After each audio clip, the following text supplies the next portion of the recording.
Hello বন্ধুরা, তো দেখো আজকে আমি কিছু শহরের মানুষ নিয়ে এসেছিলাম গ্রামের খালে ঘুরতে। তো ওরা অনেক দিন ধরেই বলছে খালে যাবে, তো দেখো নিয়ে এসেছি। আর নিয়ে এসে দেখে কি ক্ষতি না করে ফেলেছে আমাদের। দেখো যা পাচ্ছে তাই বাড়িতে নিয়ে যাচ্ছে। আমি এই যে না করছি, এটা করো না ওটা করো না, না তারা করবেই। তো তোমাদের বলেন এই ভিডিওটি ভালো লাগলে একটি লাইক করে দিও, আর প্লিজ চ্যানেলটি সাবস্ক্রাইব করে দিও। তো তোমাদের এই খালে কারা কারা এরকম ফসল ফলা অবশ্যই কমেন্টে জানিয়ে দিও। দেখো ওরা এরকম করে এসে আমার গাছ থেকে কত মরিচ ছিঁড়ে নিচ্ছে। আমি বলছি আর ছিল না আর ছিল না, তারা কথা শুনছেই না।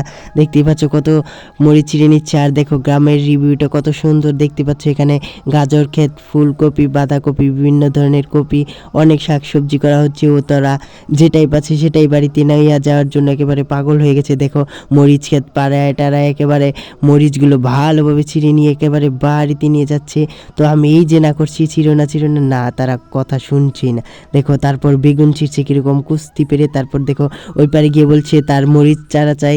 আর দেখো আমি না করতে আছে, তাও দেখো কতগুলো মরিচের চারা তুলে নিয়েছি, সেগুলো নাকি ও নিয়ে টবে রোপণ করবে। তো যাই হোক, তো তোমাদের কেমন লেগেছে ভিডিওটি অবশ্যই কমেন্টে জানিয়ে যাও, আর প্লিজ চ্যানেলটি সাবস্ক্রাইব করে দিও।